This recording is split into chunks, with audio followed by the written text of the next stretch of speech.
Bra Studio.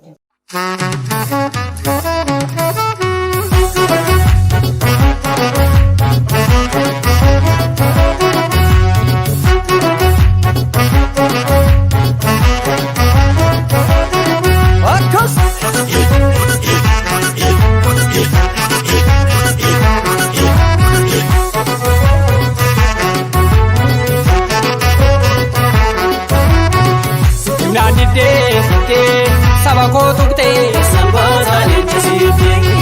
Sitimnan dide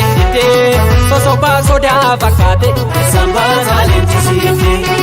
Sitimnan dide ulamana Kenya Sitimnan dide ine kudabesi Sitimnan dide dalo tapkabenya Sitimnan dide lafa kejabesi Sitimnan dide korma konna beku Sitimnan dide okani kochisu Sitimnan dide Bota biya ebu Sitimnangite Lola nilochisu Sitimnangite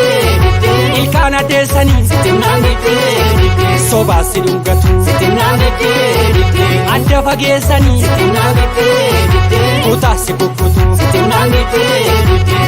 Sosoba soda bakate Sambaza lenchasite Sosoba soda bakate Sambaza lenchasite Obtina soda bakate Sambaza lenchasite Sabako tukte sambaza lenchasite Oromo tukte sambaza lenchasite Ayuko tukte sambaza lenchasite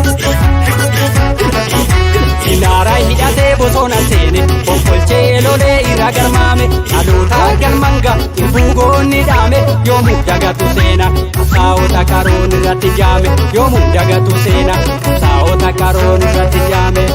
Teso cubu kani gadangala se sabak Diye dufe manurra marfata Lama faja latti mullu Bonkolchi kasi over Lama faja latti mullu Bonkolchi kasi overra Salpo sabagante Imana asaba fute gatte Imana asaba fute gatte Irmi isitataw lafeetini goto wankalesa Baagala sidowe Baagala sidowe Baagala sidowe Baagala sidowe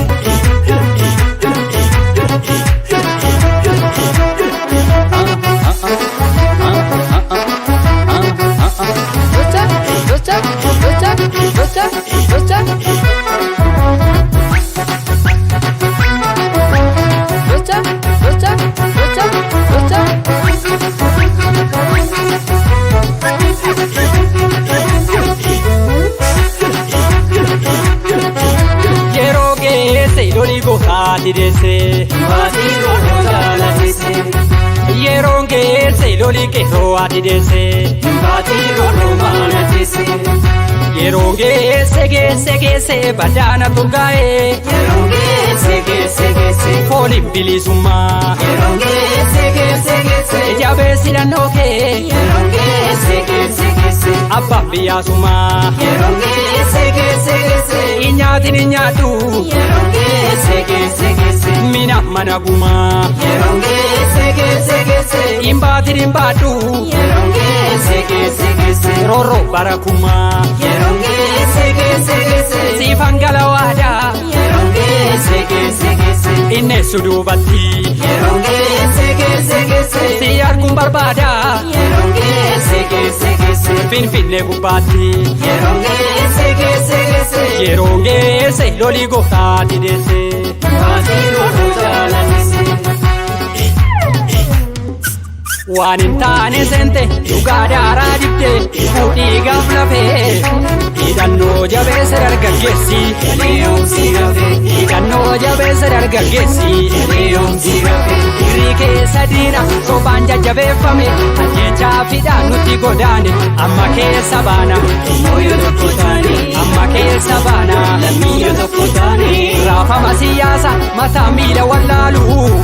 waboote gadachee oromiyaa Mudini nalu Kotatti sakae jaini tidige Mudini nalu Kotatti sakae jaini tidige Mudini nalu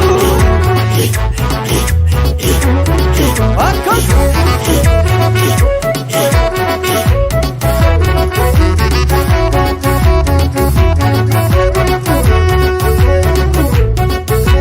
Ika wala kungalga Ika wala kungalga Ika wala kungalga Egaa wal arguun galgal, egaa wal arguun galgal, egaa wal arguun galgal